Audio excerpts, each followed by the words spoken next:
इस जेल का एक अजीब नियम था। जो भी कैदी जेलर को हरा देता उसे तुरंत आजाद कर दिया जाता, लेकिन जो हार जाता उसे उम्र भर जेल में रहना पड़ता। सालों तक कैदी रोज जेलर को चुनौती देते रहे, मगर वह कभी नहीं हारा। उसने नियम और भी आसान कर दिए। अब 3 कैदी एक साथ लड़ सकते थे, फिर भी कोई उसे नहीं हरा पाया। उसकी लड़ाई की कला बेमिसाल थी। एक दिन पूरब से एक रहस्यमयी आदमी लाया गया। उसे सीधे मौत की कोठरी में डाल दिया गया। किसी को उसका नाम या अपराध नहीं पता था। सबने बस इतना देखा कि वह न खाना खाता था, न पानी पीता था। फिर भी उसे न भूख लगती थी, न प्यास। एक कैदी ने हैरानी से पूछा, तुम खाते पीते नहीं, फिर जिंदा कैसे हो? वह शांत होकर बोला, मैं पूरब के सूरज से जीता हूँ। हर दिन वह कठिन अभ्यास करता। एक कैदी जिसने मास्क पहन रखा था उसे चुपचाप देखता रहता। वहीं सफेद बालों वाला एक बूढ़ा उसकी ट्रेनिंग से बुरी तरह थक चुका था। उसने कहा, गुरुजी, कल कोई और तरीका अपनाइए। मेरा दायां हाथ बाएं से कहीं ज्यादा मजबूत हो गया है। अगर एक और चोट लगी तो मैं सीधा स्वर्ग पहुंच जाऊंगा। असल में तीनों कैदी एक ही जंजीर से बंधे थे। मास्क वाले कैदी को तब हैरानी हुई जब उसने देखा कि मास्टर की ट्रेनिंग से जेल की दीवारों में दरारें पड़ने लगी थी। धीरे धीरे वह भी मास्टर से चीनी मार्शल आर्ट सीखने लगा। दिन बीत गए,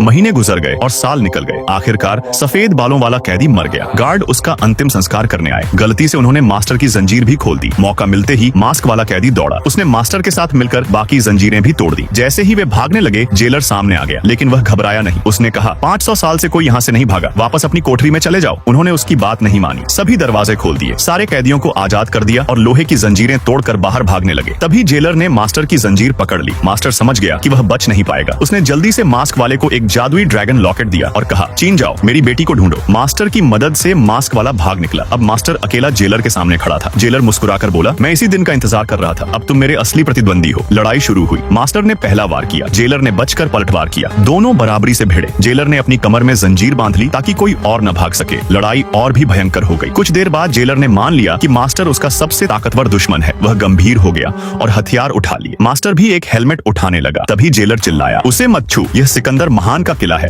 और वह हेलमेट एक तुर्की सुल्तान का है। तभी मास्टर ने सच बताया। जेलर की सारी कीमती चीजें नकली थीं। अगर मास्टर न बताता तो उसे कभी पता नहीं चलता। अब दोनों बिना हथियारों के भिड़ गए। लंबी और थका देने वाली लड़ाई के बाद आखिरकार मास्टर थककर गिर पड़ा। इस बार जेलर ने उसके पैरों में भी जंजीर डाल दी। उधर मास्क वाला चीन पहुंच चुका था, लेकिन वहां जो उसने देखा उसने उसे चौंका दिया। मास्टर की बेटी वैसी नहीं थी जैसी दिखती थी। वह एक शक्तिशाली जादूगरनी थी जो लोगों पर राज कर रही थी। अब वह अपनी ताकत और बढ़ाकर पूरी दुनिया पर कब्जा करना चाहती थी और इसके लिए उसे चाहिए था वही जादुई ड्रैगन लॉकेट।